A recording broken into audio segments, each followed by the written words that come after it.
Well, hello to you. This is Feely the Leprechaun, and this is Voices in My Head, episode 24. And Basil is all back to normal size and stuff. And today we're with the wonderful Mr. Chris Barnes, all the way from Scotland. And he's going to be talking about stuff. I could do a Scottish accent, you know. Oh, really? You can do a Scottish accent? Yeah, of course. Okay, well, Neely, you go right ahead and show us. This is me doing my Scottish accent. What the heck was that? That was not a Scottish accent. That was like your normal accent with your fingers stuffed up your nose. No. Okay, let me try again. Okay, here we go. Okay, one more time. This is Neely, and I'm a leprechaun from Scotland, and I'm going to stand up and punch you in the face.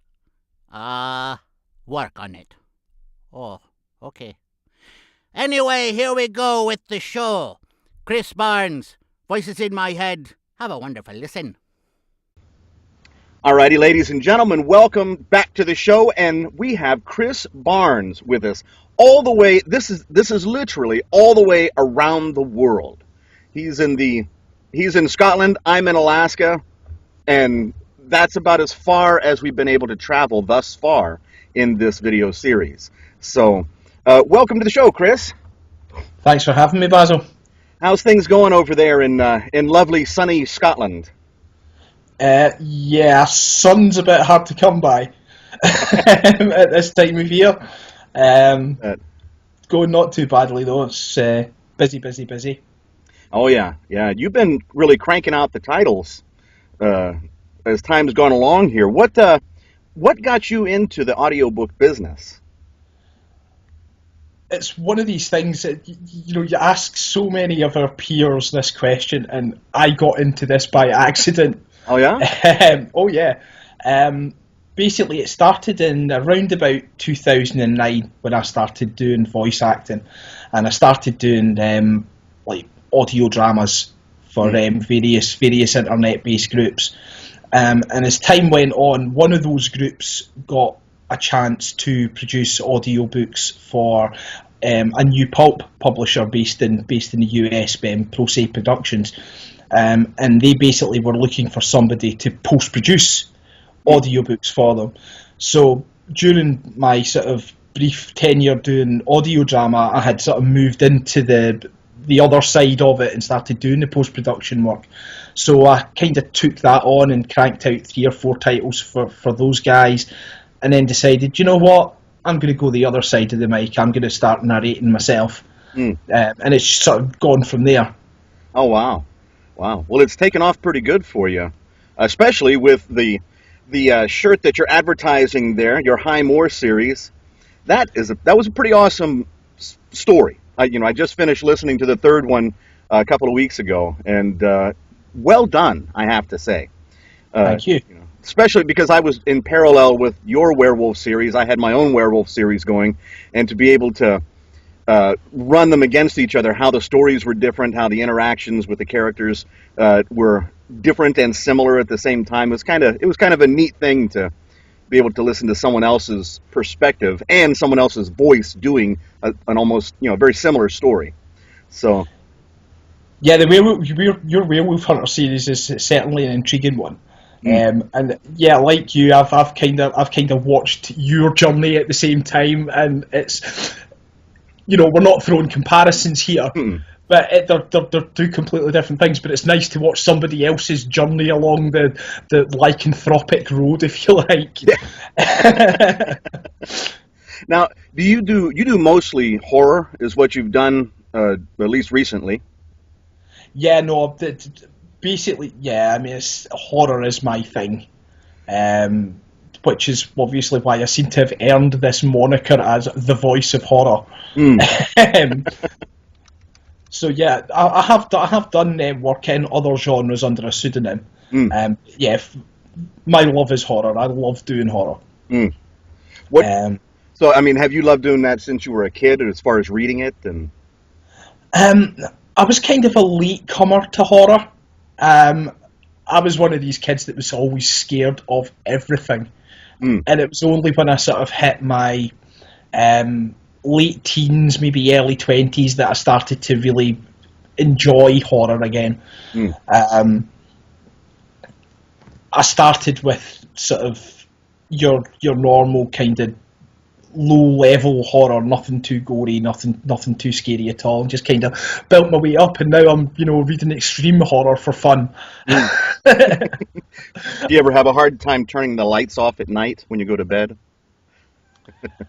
Sometimes, actually. One of the authors that I work with regularly, Matt Shaw, he does a distinct line of books that are all, he basically calls them his black cover books, and this is the sort of extreme end of horror.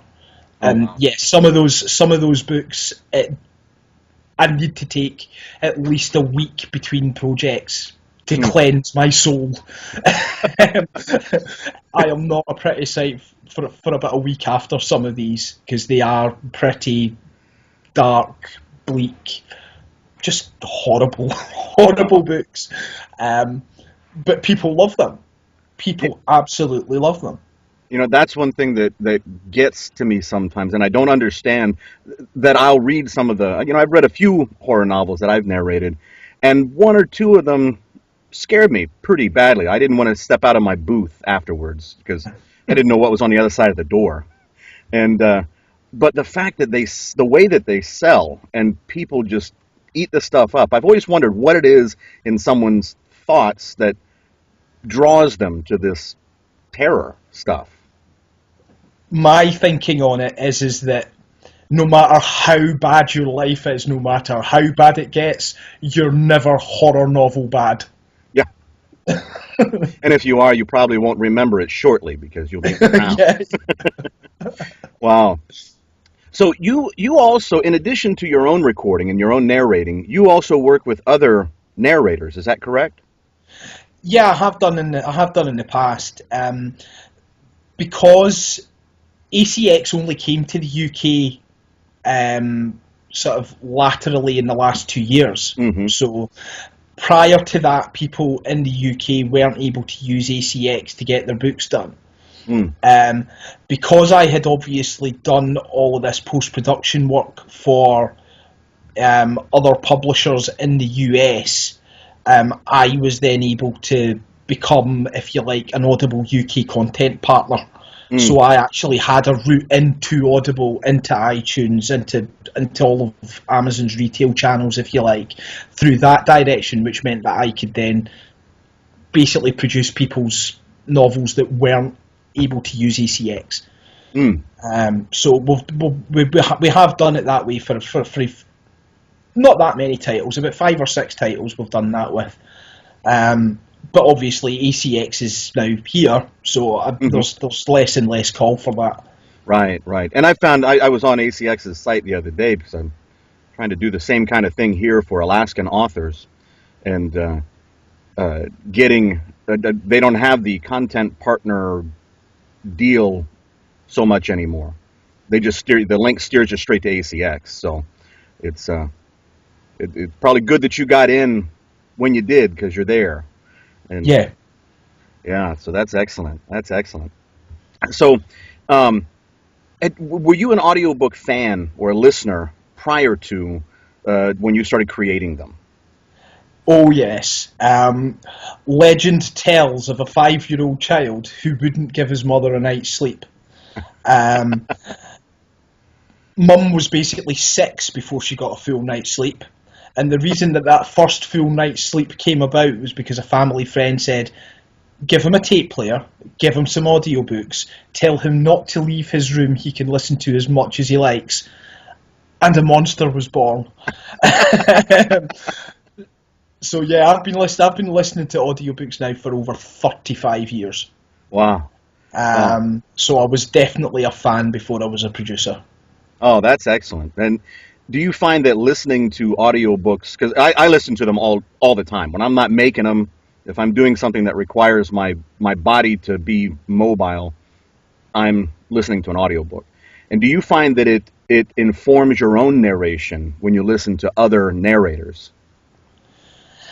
It's funny, but when I was a listener and not, so when I was basically a customer and I was just listening for pleasure, I didn't pick up on little things. Now that I'm narrating and producing myself, there are little things in a performance that my ears will pick up, and I'll go, wait, he didn't just. So yeah, there are definitely things that you pick up now listening that you didn't pick up before, and some of it's things to do, and some of them are things not to do, and it's just sort of being able to strike that balance and work out which one is which. Right. Yeah, I find sometimes if I'm listening in my car, I'll start repeating the narration back. If there's a particular narrator I'm listening to that I want to get an inflection similar to theirs, the next thing I know, I'm listening and dictating back to myself. Oh, that's how he said it. Okay, we'll do it this way. Let's and then it's like lessons, or it's like being in school for your job. It's like being in trade school almost. Yeah, no, totally, because we see this piece of advice put up on the Facebook groups all the time is, if you want to know how to narrate, listen to one of the greats do it, and then you'll know how to do it. Right. So we'll listen to Scott Brick, we'll listen to Jeff Kafer, we'll listen to Johnny Heller. All of these guys are absolutely fantastic, and if you want to learn how to do it right, listen to these guys, you'll find out. Right. Yeah, that's excellent advice. Speaking of advice, for someone trying to get in now, trying to get in new, the field a couple of years ago when we were starting out in 2008, 2009, and right before ACX came live and right after that, the field was a little narrower and a lot more difficult to get into. Now the gates have opened and anyone with a microphone can think that they can get in. What advice would you give if someone in your day job office, someone comes up and says, "Wow, Chris, I want to be an audiobook narrator like you. How do I get into it?" What would you tell them? First off, I would point them towards Sean Alan Pratt's article on this very same subject, because it is an absolutely brilliant article. But I definitely wouldn't sugarcoat it for anybody asking me this question. I would basically say it's bloody hard work. It's not just as simple as sitting in a nice quiet spot reading. It takes a lot of hard work, a lot of prep, and a lot of heartache. There's no two ways about it. It is blood, sweat, and tears to do this job. And if you think you're coming in to make a bucket load of money, no, you're not. Not to begin with, anyway. Right. Yeah, it takes time to build that up. Just about everyone that I've interviewed on this show, even big name narrators, they do more than just narrate audiobooks in order to make it all work. I mean, yeah, there's some of them out there, a couple of them that are just mostly doing audiobooks, but even the top guys, they're all doing coaching, or they're doing TV acting or stage acting or something else on top of it all. And that's I mean, it's hard work for not as much money as you might think. And the fame and the popularity is good, though. Would you agree the groupies are good? Yeah, it's nice to have this idea that you do have fans. You'll get people that will constantly, if you've got something due out, they'll constantly share the title, and they'll go and listen, and they'll post in your Facebook wall or tweet you saying that was brilliant, we loved that. So yeah, that bit of it is nice.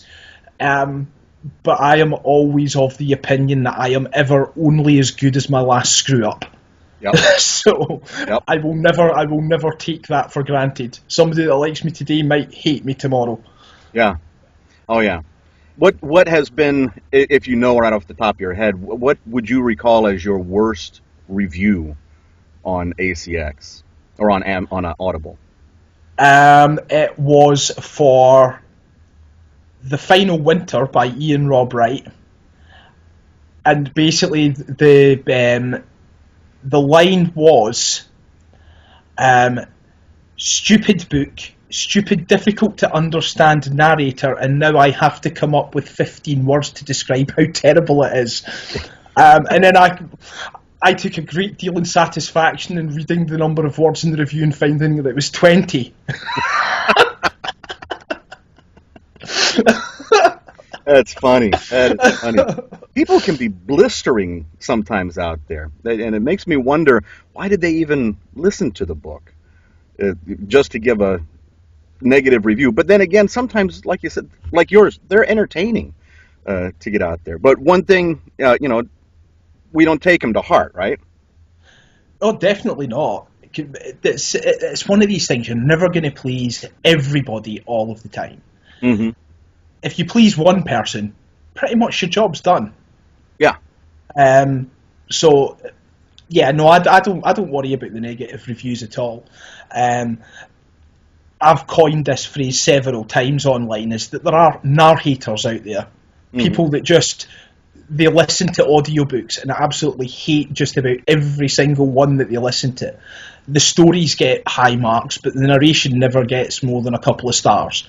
But I would rather take 5 1-star honest reviews than 25 5-star drive-bys. Yeah. Honest feedback's important. If somebody didn't like it, I'd rather they said, "Yeah, no, this just wasn't for me. I didn't like the narration. I didn't like the story." Right. Yeah, right. wire in. I don't mind. Mm-hmm. Do you find most of your listeners are well spread across the spectrum of Audible's audience, in North America, UK, Europe, or are there more, because you have the distinct Scottish accent, do you find more UK listeners? Actually, no. The majority of my listeners appear to come from the US. Oh, good. That's where the majority of them, if I take a look at my audible.co.uk listing and then take a look at my .com listing, the number of reviews against each title there is a huge difference between the two.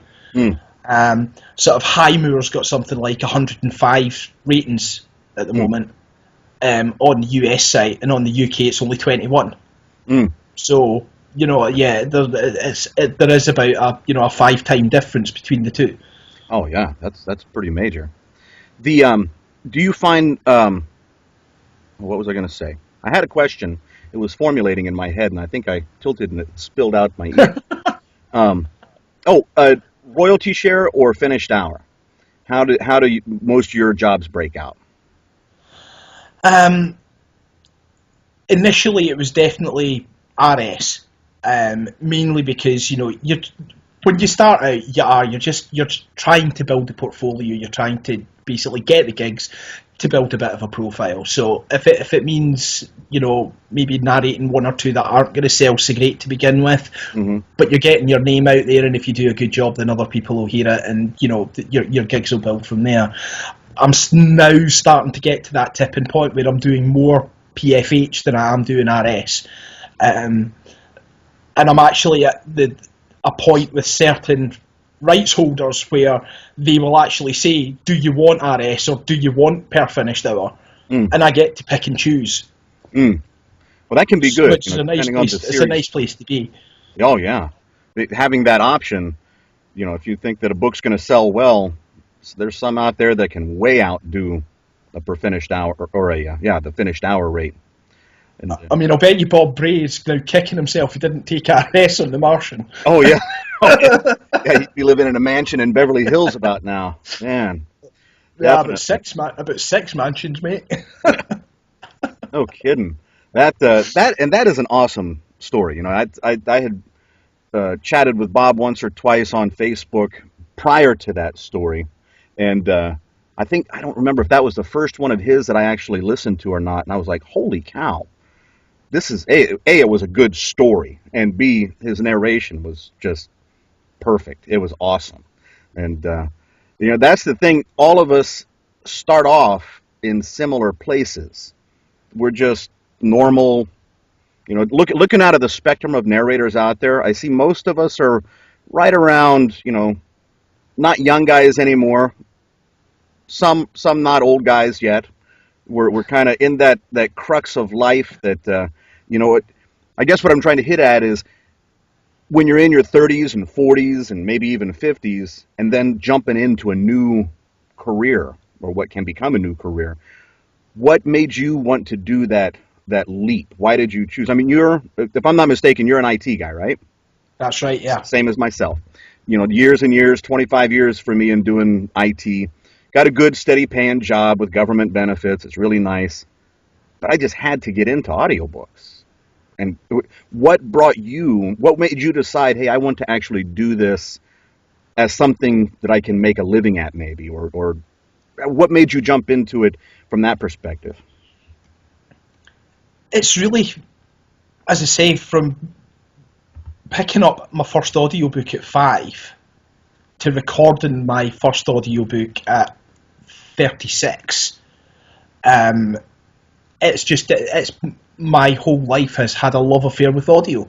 And it is that simple. It's just, you want to keep that love affair going. And I figured, if I'm any good at this, great. If I'm not, I can just keep the day job. There you go. And we just carried on from there. Do you foresee it enabling you to escape the day job in the near future? Maybe not the near future. Certainly, I'm sort of putting another 2 or 3 years as it stands, keeping the day job, and we'll see what comes along. If something comes along and the opportunities are there, then I'll take them with both hands. I'm not one to rest on my laurels. So yeah, if the opportunity's there and I think I can make a go of it, then I most certainly will. Excellent. Yeah, how do you schedule your time? Because I know, we were talking about some of the big name narrators that this is mainly what they do, and then they coach for audiobooks or they have stage acting, but they're actors full time. How do you juggle your time between having, working 5 days a week at the regular job and coming home and working hours and hours every night recording? How do you manage all that? How I tend to break my projects down is that in the day job I work 4 days a week, but I do basically the full week's amount of hours. So I do 5 days worth of hours in 4 days, and I have 1 day a week off to myself. So Mondays are always audio day. So I'll do sort of between 6 and 9 hours a day in the booth on a Monday. And then the other 4 days of the week I'll do 3. So I'll finish work at 3:30, go to the booth, work till 6:30, go home, do the kid thing, get them to bed, and then start the editing for the day, and maybe do another 2-3 hours a night on that, and just work it like that. And then obviously at the weekends, do what I have to do, hit the booth, hit the editing, just carry on. So Right. yeah, it is a juggle, but we get there. The titles get out eventually. Yeah, and I think that's the place that the majority of narrators are in. There's that handful of the top rung guys that are doing it full time, and then the rest of us, there's some that that we may be making enough money to do this full time if we're willing to make some budget cuts, but at the same time, it's sweet to have that regular known income coming in, where you don't have to know, am I going to be employed in 2 weeks? Going through a dry spell or something like that in the narration world can really be harmful if that's all you're doing. So Totally. It's nice to have a day job as the safety net. At some point, though, what you really hope is that you're so far away from the safety net that you're going to be dead before you hit the floor anyway, so you might as well jump. That's a good analogy. I like that picture. Sometimes that's how I feel. Yeah. Excellent.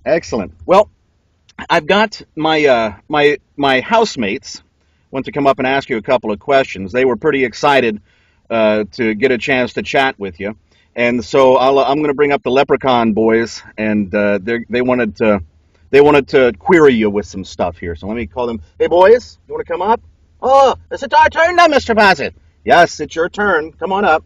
Okay. Oh, hello, Chris. It's wonderful to listen to you. We listened to you, the Highmore books with Basil, and let me tell you, my brother, Buffin, he didn't react very well to those.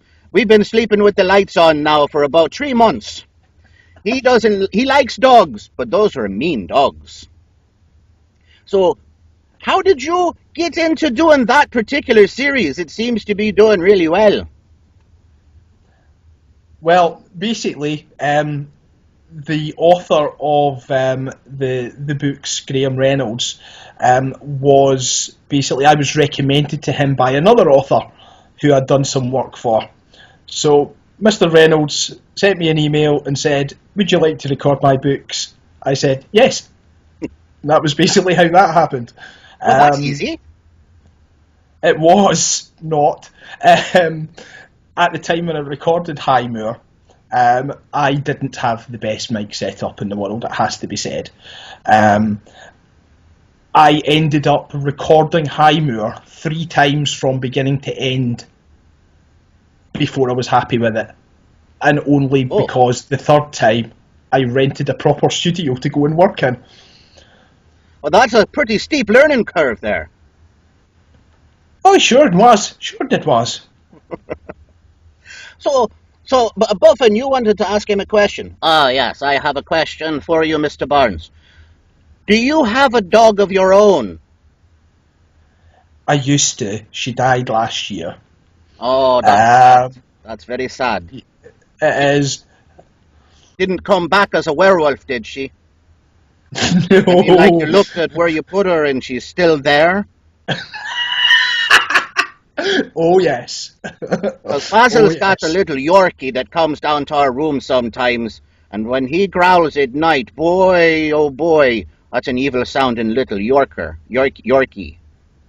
The only kind of Yorkie that's allowed in this house is the chocolate bar. Oh, I love those. Those are good too. So Bertold, you had a question. Yeah, hi, this is Bertold. I'm the youngest of the brothers. And we were wondering, hypothetically, we like to address to our guests a hypothetical question that you can answer to the best of your abilities and with whatever makes sense to you, however the question may be. So, you're over there in Scotland, and of course Scotland is well known for that big dinosaur monster that lives in the lake. So, you're up there and you happen to be water skiing, and a great big Loch Ness monster kind of monster comes up to you and offers you a ride. What are you going to do? Do you know what? I'm going to get my little friend who's sitting down here by the side of me. He's a Redcap. You might have heard of those boys. Oh, yes we have. Okay, I'm going to get my Redcap friend up now to answer this question. Okay. Kilts, because boys like these didn't fit in trousers. Oh, I see. Was that a threat? I don't know what that was. Do you Irish boys even know how to spell whiskey? There's no E in it, for God's sake. Well, after you have a couple of them, you can kind of go wee. We're not much into the spelling of it anymore anyway. We're just into the sipping and the gulping and the large glasses. That's all right then. I'll let you off. Well, thank you, Mr. Redcap, because I'd really hate to have you hurt me. We're just little guys, you know.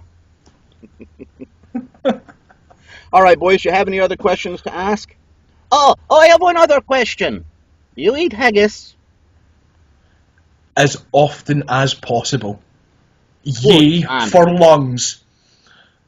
Good man. Very good man. He's a good man. I said he was a good man before we came up. I said, you know what? He's a good man.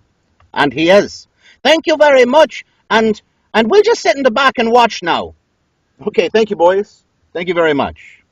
All right, so thank you, Chris.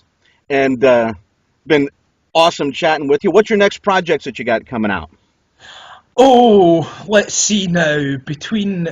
On my ACXQ at the moment, I have about 1 million words to bring out in the next few months. We're going to start with a little Scottish vampire tale called The Eldrin by Willie Meikle, which is an awesome book, and I'm really looking forward to getting this one out there. And Then we have a number of projects from Michael Bray. We've got some more stuff from Graham Reynolds' publishing house, Horrific Tales. I've got 3 or 4 books to bring out from them. So yeah, busy. That sounds like you got the whole year full ahead of you here. Yeah, I'm actually booked up now into 2017 already. Wow, that is security there, ladies and gentlemen. Job security. That's a good thing. Protect those golden vocal cords of yours, and yeah, don't get stolen by the Redcaps. No. They already learned their lesson last time they tried to bite me.